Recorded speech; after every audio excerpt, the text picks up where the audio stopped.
আসসালামু আলাইকুম, স্বাগত জানাচ্ছি আরটিভি রাতের সংবাদে। আপনাদের সঙ্গে আছি আমি ফারিয়া শারমিন। ধীরগতিতে কমছে বন্যার পানি, তবে খাবার ও বিশুদ্ধ পানির সংকটে রয়েছে বানভাসীরা। ছড়িয়ে পড়ছে পানিবাহিত নানা রোগ। ত্রাণের জন্য হাহাকার চলছে প্রত্যন্ত এলাকাগুলোতে। ফেনীর কিছু অংশে বন্যার উন্নতি হলেও ৩ উপজেলায় পানি কমছে ধীরগতিতে। লক্ষ্মীপুরে টানা বৃষ্টিতে আবারও বন্যা পরিস্থিতির অবনতি হচ্ছে। নোয়াখালী, ব্রাহ্মণবাড়িয়া, মৌলভীবাজারে বন্যার পানি নেমে গেলেও দুর্ভোগে দিন পার করছে এইসব জেলার মানুষ। প্রতিনিধিদের পাঠানো তথ্যচিত্রে জানাচ্ছেন সৈয়দা সামিয়া তামান্না। দেশের কয়েকটি জেলায় বন্যার পানি কমলেও অবনতি হচ্ছে কিছু জায়গায়। কোথাও পানি নেমে যাওয়ার পর ঘরে ফেরা মানুষের দুর্ভোগ বেড়েছে। ফেনীতে কিছু অংশে উন্নতি হলেও কিছু জায়গায় পানি কমছে ধীরগতিতে। দাগনভূঞা, সোনাগাজী সহ ফেনী সদরে কয়েক লাখ মানুষ এখনও পানিবন্দী আছে। এসব জায়গায় দেখা দিয়েছে বিশুদ্ধ পানি ও চরম খাদ্য সংকট। পরশুরাম, ফুলগাজী ও ছাগলনাইয়ায় আশ্রয়কেন্দ্র থেকে বিধ্বস্ত বাড়িঘরে ফিরছে মানুষ। লক্ষ্মীপুরে রাত থেকে টানা বৃষ্টিতে বন্যা পরিস্থিতির আবারও অবনতি হয়েছে। বন্যার পানিতে তলিয়ে গেছে বিস্তীর্ণ জনপদ, ফসলি জমিসহ ব্যবসা প্রতিষ্ঠান। জেলার 5 উপজেলায় পানিবন্দী আছে 8 লাখ মানুষ। আমরা এই যে বর্তমানে এখন পানিবন্দী হয়ে আসছি, আমাদের মধ্যে এখনো কোনো দিক থেকে কোনো কিছু আসে নাই, আর আমরা খুবই কষ্টতে আছি। ঘর বাড়ি সব পানির নিচে, আমরা খুব কষ্ট পাইতেছি। কুমিল্লায় বন্যার পানিতে এখনও প্লাবিত হচ্ছে নতুন নতুন এলাকা। পানিবন্দী আছে 10,50,000 মানুষ। কমতির পানি কমলেও কিন্তু আমাদের দুর্ভোগ কমে নাই। এখনো কিন্তু আমরা পানির নিচেই বসবাস করতেছি, আশ্রয়কেন্দ্রে বসবাস করতেছি। আর ত্রাণের যে বিষয়টা, এখনো কিন্তু আমরা ত্রাণ সামগ্রী পাইতেছি। নোয়াখালীতে গেল 24 ঘন্টায় বন্যা পরিস্থিতির কোথাও উন্নতি হলেও অবনতি হয়েছে জেলা শহর, মাইজদি সহ সদর উপজেলায়। এসব জায়গায় বেড়েছে ত্রাণের জন্য হাহাকার। বাসিন্দা, আমার ঘরের ভিতরে 4 ফুট পানি আছে, আমরা এই পর্যন্ত কোনো ত্রাণ পাইতেছি না। আমার বাড়িতে 1 কোমর পানি, ঘরের পরিস্থিতি খারাপ, মহিলারা খুব কষ্ট করতেছে। কোনো ফান্ড সরকারিভাবে কোনো ফান্ড পাওয়া যায়নি। ব্রাহ্মণবাড়িয়ায় পানি কমতে থাকায় ভেসে উঠছে ক্ষতচিহ্ন। মৌলভীবাজারে মনু, ধলাই সহ সবকটি নদ নদীর পানি বিপদসীমার নিচ দিয়ে প্রবাহিত হচ্ছে। এতে জেলায় বন্যা পরিস্থিতির উন্নতি হয়েছে। টানা বৃষ্টি ও ডাকাতিয়া নদীর পানি বৃদ্ধি পাওয়ায় চাঁদপুরের শাহরাস্তি উপজেলার বন্যার পানিতে প্লাবিত হয়েছে নিম্নাঞ্চল। এতে উপজেলার প্রায় 50,000 মানুষ পানিবন্দী আছে। কালাসুর, গড়িমুডল আর এই সালাঙ্গা, আমরা এই 3টা গ্রামে একই অবস্থা। আমরা কোনো প্রাণ সামগ্রী আমরা পাই নাই। পানি আটকায় রয়েছে, তো আজ 8-10 দিনের বাদ লাগে বৃষ্টি হয়েছে, তো কি এই কষ্ট ভোগ করতাম আছি। আমরা অনেক কষ্ট করে রান্না বান্না করতেছি, ওর তো ঘরের ভিতরে পানি ঢুকতে গেছে, তো আমরা কি করবো। সৈয়দা সামিয়া তামান্না, আরটিভি। দেশের পূর্বাঞ্চলের 11 জেলায় বন্যার মৃতের সংখ্যা বেড়ে 31 জন হয়েছে। সপ্তাহেরও বেশি সময় ধরে চলা বন্যায় এইসব জেলায় ক্ষতিগ্রস্ত হয়েছে 58 লাখেরও বেশি মানুষ। দুপুরে সচিবালয় সংবাদ সম্মেলনে দুর্যোগ ব্যবস্থাপনা ও ত্রাণ মন্ত্রণালয়ের অতিরিক্ত সচিব KM আলী রেজা এ তথ্য জানিয়ে বলেন, বন্যার পানি নামতে শুরু করলেও 11 জেলায় 12,27,554টি পরিবার এখনও পানিবন্দী। তিনি জানান, পানিবন্দী ক্ষতিগ্রস্ত মানুষের জন্য দুর্গত এলাকায় 4,003টি আশ্রয় কেন্দ্র খোলা হয়েছে। এইসব কেন্দ্রে মোট 5,40,510 জন মানুষ এবং 39,531টি গবাদি পশুর আশ্রয় রয়েছে। 11 জেলায় বানভাসী চিকিৎসা সেবা দিতে 619টি মেডিকেল টিম কাজ করছে বলেও জানান তিনি। 11টি জেলায় মোট 12,27,554টি পরিবার পানিবন্দী অবস্থায় আছেন। ক্ষতিগ্রস্ত লোকের সংখ্যা 58,22,774 জন। মৃতের সংখ্যা 31 জন। বন্যার সার্বিক পরিস্থিতির উন্নতি হচ্ছে, তবে জলাবদ্ধতা ও বৃষ্টির কারণে লক্ষ্মীপুরে বন্যা পরিস্থিতি স্বাভাবিক হতে সময় লাগবে। বন্যা পূর্বাভাস ও সতর্কীকরণ কেন্দ্রের নির্বাহী প্রকৌশলী সর্দার উদয় রায়হান জানান, পদ্মা, যমুনা, গঙ্গা সহ প্রায় সব নদীর পানি বিপদসীমার নিচে অবস্থান করছে। স্থিতিশীল আছে গোমতীর পানিও, তাই বন্যা পরিস্থিতির অবনতি হবার আশঙ্কা নেই। রাজধানীর পানি ভবনে ব্রিফিংয়ে এইসব কথা জানান বন্যা পূর্বাভাস ও সতর্কীকরণ কেন্দ্রের নির্বাহী প্রকৌশলী।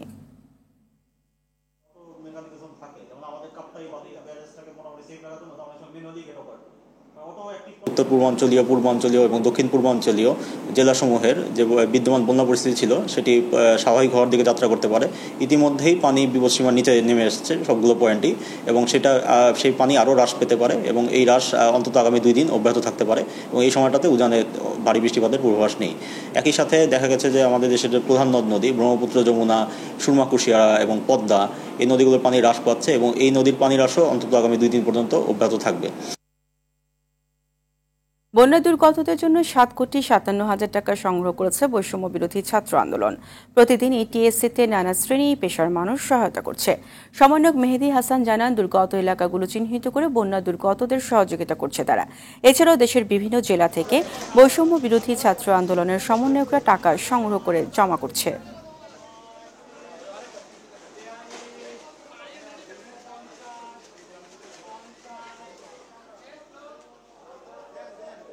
যে যে জায়গাগুলোতে অনেক বেশি পানি, দুর্গম এলাকা, যেখানে হচ্ছে মানুষ যেতে পারতেছে না, তো আমাদের হেলিকপ্টারের যুগেও আমাদের ত্রাণ কার্যক্রমটা চালু আছে। আজকে কদিন ধরে আমি কাজকর্ম করতেছি ছাত্র বাজানগুলোকে, যে দান দক্ষিণ আইতেছে, এটার জন্য আমার থেকে খুব আনন্দ লাগতেছে। প্রয়োজনীয় কাগজপত্র, কাপড় চোপড়, মেডিকেল জাতীয় কিছু নিয়ে আসছি। আমাদের কোম্পানির পক্ষ থেকে আমরা যতদূর পারি আমরা আজকে এখানে দিলাম 10 লক্ষ। জামায়াতে ইসলামী ও তাদের ছাত্র সংগঠন ছাত্র শিবির নিষিদ্ধে আওয়ামী লীগ সরকারের জারি করা প্রজ্ঞাপন বাতিল করেছে স্বরাষ্ট্র মন্ত্রণালয়। ফলে রাজনৈতিক কর্মসূচি পালনে আর বাধা নেই দলটির। আগামী সপ্তাহেই নিবন্ধন বাতিলের রায়ের বিরুদ্ধে রিভিউ করবে দলটি। বিস্তারিত বিল্লাল হোসেনের রিপোর্টে। দীর্ঘদিন রাজনীতিতে কোণঠাসা হয়ে থাকা সংগঠন জামাতের নিবন্ধন বাতিল করে ক্ষমতা হারানোর 4 দিন আগে জামাত শিবিরের রাজনীতিও নিষিদ্ধ করেছিল স্বৈরাচার আওয়ামী লীগ সরকার। উদ্দেশ্য প্রণোদিত হয়ে জামাত নিষিদ্ধ করেছিল বলে মনে করে বর্তমান সরকার। সেজন্যই জামাত শিবির নিষিদ্ধের আদেশ বাতিল করা হয়েছে বলে জানান আইন উপদেষ্টা অধ্যাপক ডক্টর আসিফ নজরুল। স্বরাষ্ট্র মন্ত্রণালয়ের পক্ষ থেকে পরীক্ষা করে দেখা হয়েছে তারা যে সন্ত্রাসী হিসাবে জামাত, বিএনপি, জঙ্গিকে আখ্যায়িত করেছিল, ওই ন্যারেটিভের পার্ট হিসাবে তারা জামাতকে সন্ত্রাসী সংগঠন হিসাবে হঠাৎ করে ঘোষণা করে একটা প্রজ্ঞাপন জারি করে। পরাজিত এবং প্রত্যাখ্যাত একটি দলের অন্যায় ন্যারেটিভের পার্ট হতে পারি না। স্বৈরাচার সরকার ছাত্র জনতার বিপ্লবকে প্রশ্নবিদ্ধ করতেই জামাত নিষিদ্ধ করে বলে মনে করেন উপদেষ্টা। আওয়ামী লীগের পক্ষ থেকে ছাত্র জনতার গণবিপ্লবকে যেভাবে সন্ত্রাসী কর্মকাণ্ড আখ্যায়িত করা হয়েছিল, জঙ্গি কর্মকাণ্ড আখ্যায়িত করেছিল, এটার পার্ট হিসাবে জামাতকে নিষিদ্ধ করা হয়েছিল। আগামী সপ্তাহে নিবন্ধন ফিরে পেতে আপিল বিভাগে রিভিউর আবেদনের কথা জানিয়েছে জামাতের আইনজীবী। রেজিস্ট্রেশন বাতিলের যে আপিল, এই মামলাটি ডিসমিস ফর ডিফল্ট হয়েছে, এই জন্য এটিকে পুনরায় শুনানির জন্য দরখাস্ত দায়ের করা হচ্ছে। এদিকে রাজধানীর একটি হোটেলে গণমাধ্যম ব্যক্তিত্বদের সাথে মতবিনিময় সভায় জামাতের আমির বলেন, ছাত্র আন্দোলনের ইস্যুকে পরিবর্তন করার জন্যই জামাত নিষিদ্ধ করা হয়েছিল। এই স্টিগমাটা সর্বশেষ আমাদেরকে কেন দেওয়া হয়েছিল? আন্দোলনটাকে ডাইভার্ট করার জন্য, ইস্যু ডাইভার্ট করার। হয়তো বা কেউ কেউ চেয়েছিলেন যে এরকম কিছু একটা করলে জামাতে ইসলামী তার সমস্ত শক্তি নিয়ে রাস্তায় নামবে, প্রতিবাদ করবে, তখন অন্য কিছু হবে এটাকে কেন্দ্র করে, এবং যে মূল ইস্যুর স্রোতধারা তৈরি হয়েছিল এটা তখন ওইদিকে চলে যাবে। এসব কর্মকাণ্ডের জন্য রাজনৈতিক দলের উপর ক্ষোভ নেই জানিয়ে তিনি বলেন, অপরাধের শাস্তি আইনি প্রক্রিয়ায় হবে। ওই নির্দিষ্ট ক্রাইমের শাস্তি সেটা আমার সাথে হোক, আপনার সাথে হোক, যার সাথে হোক, তাকে পেতে হবে। এটা যদি নিশ্চিত না হয় তাইলে সমাজে কোনো সংশোধন হবে না। বিল্লাল হোসেন, OTV, ঢাকা। আদালত চত্বরের সাবেক মন্ত্রী সহ যেসব আসামিদের উপর হামলা হয়েছে সেসব কোনোভাবেই গ্রহণযোগ্য নয় বলে মন্তব্য করেছেন আইন উপদেষ্টা ডক্টর আসিফ নজরুল। তিনি বলেন, আদালতে যাওয়ার সময় কারো উপর হামলা উচিত না। দুপুরে সচিবালয় আইন মন্ত্রণালয় সাংবাদিকদের সঙ্গে সংলাপে তিনি এসব কথা বলেন। তার মতে, আওয়ামী লীগ তাদের এমন একটি জায়গায় নিয়ে গিয়েছিলেন, একটা জনরোষ তৈরি হয়েছে। একটি মন্ত্রিসভাকে জনগণের শত্রুর পর্যায়ে নিয়ে আসার দায় শেখ হাসিনা সরকারের বলেও অভিযোগ করেন তিনি।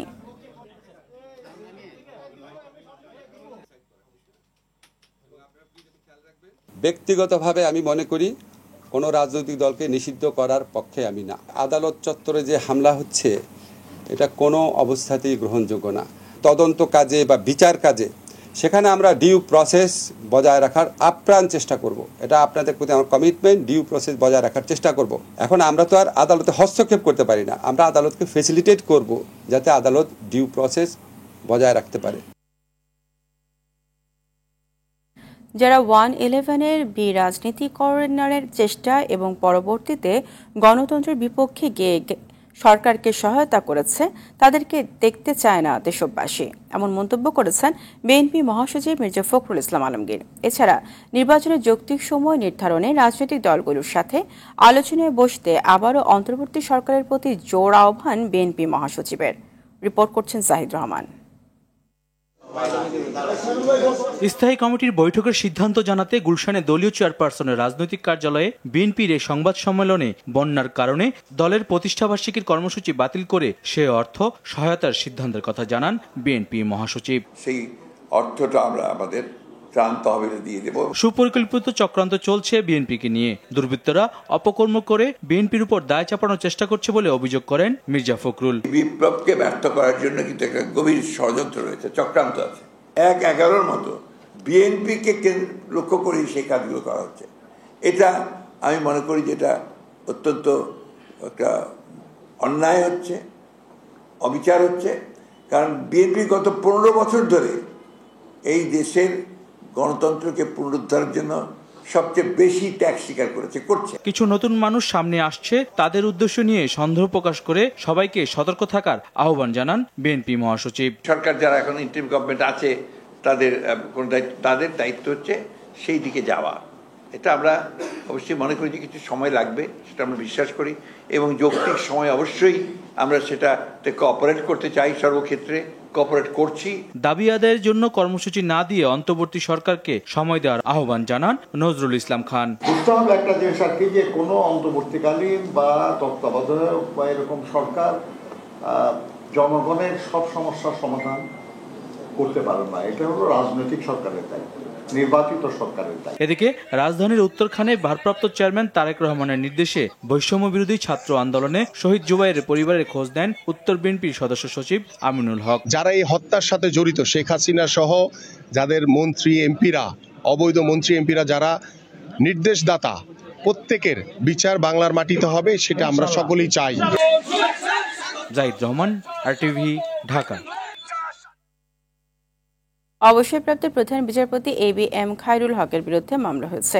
বেআইনি ও বিদ্বেষমূলক এবং অসত্য ও জালিয়াতিমূলক রায় সৃষ্টির অভিযোগে গেল রাতে শাহবাগ থানায় এই মামলা করেন আইনজীবী মুজাহিদুল ইসলাম শাহীন। এছাড়াও সাবেক 3 প্রধান বিচারপতি সহ আপিল বিভাগের 7 বিচারপতির বিরুদ্ধে আদালত অবমাননার মামলা করেছেন সুপ্রিম কোর্টের আরেক আইনজীবী ডক্টর ইউনুস আলী আকন্দ। খান আলমিনের রিপোর্টে থাকছে বিস্তারিত। বিচারক হিসেবে দুর্নীতিমূলক, বিদ্বেষাত্মক এবং বেআইনিভাবে রায় দেয়া সহ অসত্য ও জালিয়াতিমূলক রায় সৃষ্টি করার অভিযোগে সাবেক প্রধান বিচারপতি ABM খায়রুল হকের বিরুদ্ধে মামলা হয়েছে। রাজধানীর শাহবাগ থানায় সুপ্রিম কোর্টের আইনজীবী মুজাহিদুল ইসলাম শাহীন এ মামলা করেন। আইনজীবী দাবি করেন, খায়রুল হক সাবেক প্রধানমন্ত্রী শেখ হাসিনাকে খুশি করতে তত্ত্বাবধায়ক সরকার ব্যবস্থা বাতিল করে রায় দেন, আর তখন থেকে দেশে গণতান্ত্রিক ও রাজনৈতিক সংকট শুরু হয়। তিনি প্রধান বিচারপতি ছিলেন, তখন ত্রয়োদশ সংশোধনী বাতিল করে তত্ত্বাবধায়ক সরকার উনি বাতিল করেছেন। সেই বাতিলের রায় উনি যখন বিচারপতি ছিলেন একটা শর্ট অর্ডার দিয়েছেন। সেখানে বলছেন যে 11তম এবং দ্বাদশ যে আছে ইলেকশন হবে সামনে, সেই 2টা ইলেকশন এই সংশোধনের অধীনে হতে পারে। কিন্তু পরবর্তীতে তিনি তার বিচারপতি পদ থেকে অবসরে যাওয়ার পরে তিনি 16 মাস পরে রায় এসে সেই রায় পরিবর্তন করেছেন। সুতরাং এইটা দণ্ডবিধির 219 ধারা এবং 466 ধারায় একটি সুনির্দিষ্ট অপরাধ। গত 26 আগস্ট নারায়ণগঞ্জ তার বিরুদ্ধে সংবিধানের ত্রয়োদশ সংশোধনী বাতিলের রায় পরিবর্তন ও জালিয়াতির অভিযোগে আরেকটি মামলা হয়েছে। তার বিরুদ্ধে ব্যবস্থা নিতে সরকারকে আইনি নোটিশ দিয়েছে সুপ্রিম কোর্টের আইনজীবী ফাউজিয়া করিম ফিরোজ। নোটিশে তত্ত্বাবধায়ক সরকার ব্যবস্থা বাতিল করে দেশে অস্থিতিশীল পরিস্থিতির সৃষ্টির দায়ে তার বিরুদ্ধে ব্যবস্থা গ্রহণের দাবি জানানো হয়। এদিকে সাবেক 3 প্রধান বিচারপতি সৈয়দ মাহমুদ হোসেন, হাসান ফয়েজ সিদ্দিকী ও ওবায়দুল হাসান সহ আপিল বিভাগের সাবেক 4 বিচারপতি সৈয়দ ইমান আলী, মির্জা হুসাইন হায়দার, আবু বকর সিদ্দিকী ও মোহাম্মদ নুরুজ্জামানের বিরুদ্ধে আদালত অবমাননার মামলা করেছেন সুপ্রিম কোর্টের আইনজীবী ইউনুস আলী আকন্দ। হাইকোর্টের সংশ্লিষ্ট শাখায় এই মামলা করেন তিনি। 1926 সালের যে আইন কন্টেম্পট অফ কোর্ট, হাইকোর্ট যদি রায় দেয়, সেই রায়ের বিরুদ্ধে আপিল সরাসরি আপিল করা যায়। কিন্তু আপিল বিভাগ সোমোটো রুল দিয়ে সেই আমার যে আপিল করার রাইট, সংবিধানের 103 অনুচ্ছেদ অনুযায়ী সরাসরি আপিল করার যে রাইট, সেই রাইটটাকেও খর্ব করেছে। অভিযোগে বলা হয়েছে 2020 সালের 27 সেপ্টেম্বর সৈয়দ মাহমুদ হোসেনের নেতৃত্বাধীন এই 7 বিচারপতির আপিল বেঞ্চ ক্ষমতার অপব্যবহার করে শুনানির সুযোগ না দিয়ে ইউনুসিলে আকন্দকে 3 মাসের জন্য মামলা পরিচালনার উপর নিষেধাজ্ঞা দেয়। খান আলামিন, RTV, ঢাকা। প্রচলিত আইনে হত্যা ও গুমের ঘটনার বিদেশে পলাতকদের দেশে ফিরিয়ে আনা সম্ভব বলে মনে করে টিআইবি। দুপুরে ধানমন্ডির মাইরেস সেন্টারের সংবাদ সম্মেলনে রাষ্ট্র সংস্কার করতে অন্তর্বর্তী সরকারের কাছে 9টি ক্ষেত্রে 55টি সুপারিশ করেছে সংস্থাটি। সংবাদ সম্মেলনে টিআইবির প্রধান নির্বাহী ডক্টর ইফতেখারুজ্জামান বলেন, বিদেশে পাচার হওয়া অর্থ প্রচলিত আইনে দেশে ফিরিয়ে আনা সম্ভব। বলেন, ছাত্র জনতার আন্দোলনে যারা আহত নিহত হয়েছে তাদের সুনির্দিষ্ট তালিকা না করলে সুষ্ঠু বিচার হবে না। ক্রিমিনাল অপরাধের অভিযোগে সেটা আমাদের ক্ষেত্র না সুনির্দিষ্টভাবে, কাজে আমি সেখানে খুব একটা মন্তব্য করবো না। আমরা আমাদের ক্ষেত্রটা দুর্নীতি সংক্রান্ত যে অর্থ পাচার সংক্রান্ত বিষয়গুলো, তবে এই ক্ষেত্র ক্রিমিনাল অপরাধের ক্ষেত্রে আন্তর্জাতিক আইনও আছে, বাংলাদেশের দেশীয় আইনও আছে। সেই অনুযায়ী যদি চীনের অপরাধী যার বিরুদ্ধে তদন্ত চলছে তাকে চিহ্নিত করে যথাযথ প্রক্রিয়া অনুসরণ করে সংশ্লিষ্ট দেশের সাথে যদি প্রত্যার্পণ চুক্তি থাকে তাহলে দেশে ফেরত আনা জবাবদিহিতা নিশ্চিত করা সম্ভব।